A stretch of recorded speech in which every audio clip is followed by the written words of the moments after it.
Hi, I'm Melissa Costa Doyle, and I was raised in the Maplewood neighborhood, attending St. Jean Baptist, Durfee High School, and Emerson College. Education and involvement in school and community activities were paramount in my home.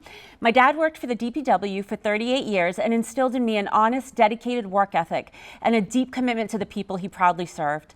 My mother is a retired paraprofessional, so the successes and challenges of our system have been part of informed household conversation my entire life. Most paras I know go to a second job, and that is tragic for such essential employees whose schools really run on the backs of. Our teachers also make less than those in similar cities, and our turnover rate reflects that. Too often, paras are left to cover absences alone. Classrooms that require more than one adult do so for a reason. Anything less leaves students who struggle behind. After college, I married, became a stepmom. My career kept me in Boston and New York City. My late husband's health issues brought us back to Fall River over a decade ago.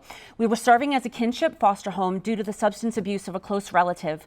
And I say this not for sympathy, but to assure you that I know how much you juggle providing for your own families, and you deserve responsive leaders who will advocate for you. My upbringing and training prepared me to persevere through the tough chapters, as did the Fall River students. I'm a professional teaching artist in theater arts and a director and choreographer of children's theater. I also have training in using the arts to deepen understanding in other subject areas. In 2012, my former teachers from Durfee Theater called, asking me to choreograph the musicals for the next generation. That also led me to the Costa Middle School Theater Arts program for 5 years with upwards of 50 kids per show, despite lack of financial and moral support as principals changed several times. I also visit other districts in my work and note the difference in showcasing students in classwork through a broader, more equal lens. Here, very little outside of Durfee athletics is shared with the community in local news or on social media. Superstars exist in many disciplines and deserve to be equally celebrated. We need to share important news that's easily accessible.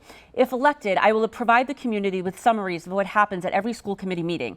I also see more fostering of civic pride through partnerships with historical and cultural organizations. We have beautiful, safe, warm schools that are mostly empty after 3 p.m., except for practices, cleaning, and rentals by outside groups. It's time to hear the pleas of students at every grade level for more arts, clubs, community building within their schools. Durfee thrives when that groundwork is laid out at the elementary and middle schools. Wait, and it may be too late. I'm a passionate advocate of public schools because they are truly the one place where you can reach every child and family regardless of income, family structure, and transportation options or lack thereof. I'm a struggling homeowner too, and I'm not looking to add to the budget. Having spent time throughout the district, I believe there are some misplaced priorities.